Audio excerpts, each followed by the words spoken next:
I'm going to answer question number 1 and describe the 5 theories we used. And Alvaro is sick, so I'm here to do his part. The first theory we use is time management, and in the clip you can see that the one from Spain has not a clear distinction of what is time. He will come late. He will try to extend the duration of the meeting.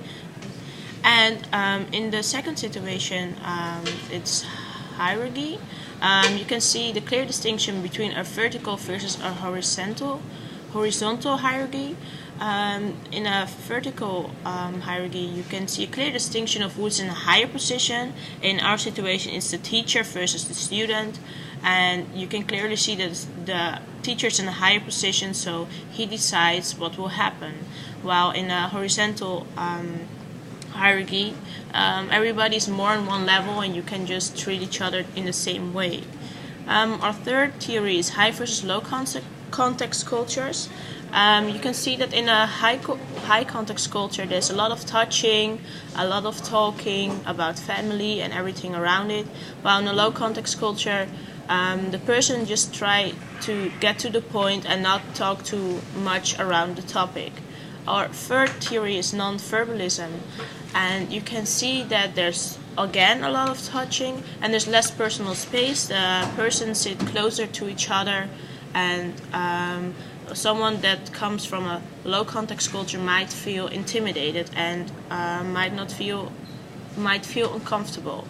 Our last and fifth theory is collectivism, and you can see that people from Southern European countries tend to do everything in groups, and that family is very important, while someone from an individualistic country has no problem with spending time with one or two persons.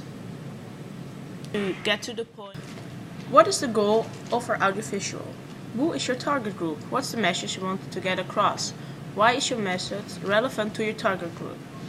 The goal of our video is to show the differences in non-verbal and verbal behavior of Northern and Southern European countries. The distance between Northern and Southern European countries is not long, but the difference in culture is. So we wanted to show some different situations in which you could clearly see the difference between the two cultures. Our video should be illustrative and be presentable so people can learn from it. Our video is targeted mostly on co-students. We all take the ICC class, and to see how intercultural communication works in a movie makes it easier to learn from it. As I said before, the distance between Northern and Southern European countries is not long, but the difference in culture is. So the message we wanted to get across is that everyone reacts differently in different situations because of their culture. This message is very relevant for our co-students. We all follow an international-oriented course. We communicate every day with students from all over the world. And there is a big chance that after our school career, we might end up in an international environment. Intercultural communication is part of our lives. It is important that we understand why certain people behave in a certain way. Part of our lives. Hello, I'm Anouk Veurink and I'm answering question number 3. If we think we achieved our goal and which examples illustrated our message or goal the best. Well, I think we really achieved our goal because our research question was what are the differences in Northern and Southern European countries in non-verbal communication and gestures. And we had a group of 4 and one person, Alvaro, is from Spain. So he's from the source itself and he could really learn us and teach us what is common to do in Spain with your hands, when you're talking, and with your face, your gestures. So this really helped us because it is important to know when you're describing the differences to know how it's in Spain and how it is in the Netherlands. So I think we really show this well in our audiovisual product. And the example that illustrates our message the best is the date between Rosa and Alvaro. Because you really see here that Rosa is very insistent and Alvaro is really invading her comfort zone. And this is not really common for Dutch girls to have this, because normally Dutch boys are more shy, and you see in the end when Alvaro tries to kiss her, she's like, "Oh, what are you doing?" And here you really see that it's strange how Southern European people approach Northern European people. So it's really a so I'm going to answer question 4, which says, what would you do differently in terms of contents if you had to do the assignment again? Well, first of all, I think we all liked the subject, so that's a good thing because it comes close to you. We could identify ourselves with it. So in terms of contents, we found it interesting, and with this, acting became easier. As written in the conclusion in the second scenario, it is said that in high-power distance cultures, the authoritative parent role is transferred to the teacher. So we came up with a scenario for this. The image of the ideal teacher is that of a good parent. The wisdom of the teacher is passed down to the students in a highly personalized manner. I think we could have extended this part a little bit, expressing the authority of the teacher a bit more. And probably if we would have had more time, we could have upgraded the locations. For example, really showing the Spanish student having lunch with friends and colleagues. Just to see that ambience a bit better, it would be more appealing than an empty classroom. Lunch with friends. So the next question I would like to answer is whether we have a critical question regarding to the contents of the audiovisual, and I will answer this. Well, I think we can ask ourselves some critical questions because, for example, Alvaro is from the northern part of Spain, and they could have different approaches there towards non-verbal communication and gestures. And here it could go wrong because then you only have input from the northern part of Spain and not from the southern part, so you don't have the non-verbal communication in the southern country as a whole. And the same goes for the Netherlands because, for example, Nick is half Italian, his mother is Italian, so he might have Italian influences in his non-verbal communication and in his gestures. And that could have influenced our audiovisual product. So that's, I think, the most important critical question we could ask ourselves.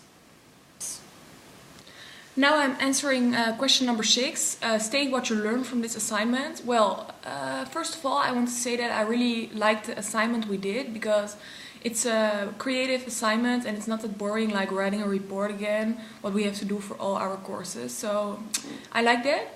And then what I learned is, I learned actually a lot. The thing I found most interesting was the part with the teacher and the students. So that the hierarchy in Spain is very obvious. Because I was asking Alvaro a question and he was like, okay, you don't know enough about this, so you cannot say that. It's really that you really have to show respect for the teacher. And in Holland it's the same, but it's different because we are more on the same level with the teacher, and in Spain the level is high, the teacher is high and the student is low in levels. So that's I found really interesting. And the thing I found interesting as well was with business meetings that Alvaro was really trying to get to know more, Nick better, and that he was asking about his kids and everything, and he kept talking about that. In Holland, they would ask like one question, or maybe not even one question, and they will just keep it business. So that's I really found interesting as well. And the part from the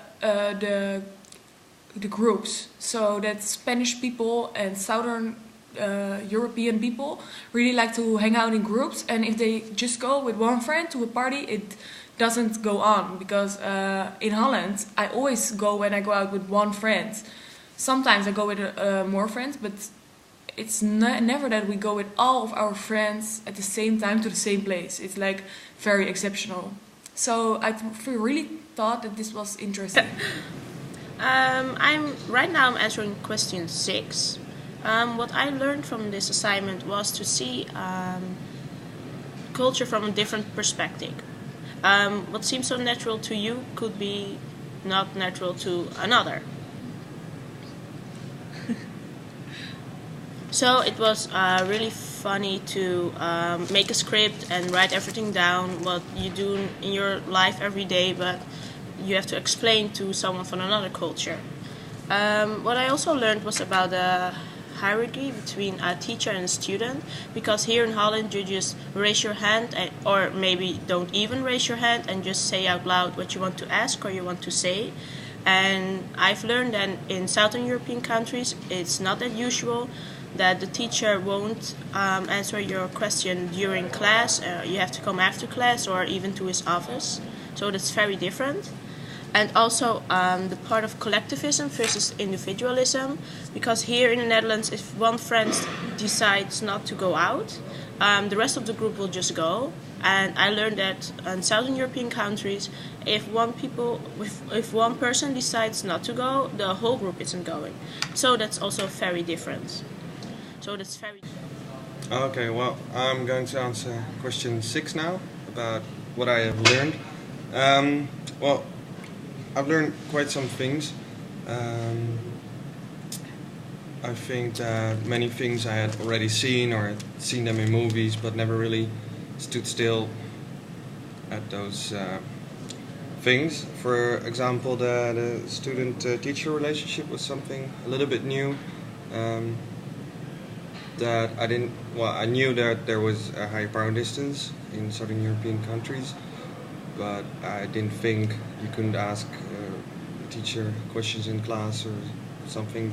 Those things were all new. And the collectivism part, I've seen it. I've seen big groups of Spanish people in town, but I never knew there was a real cultural thought about it, behind it. Yeah, and that's about it.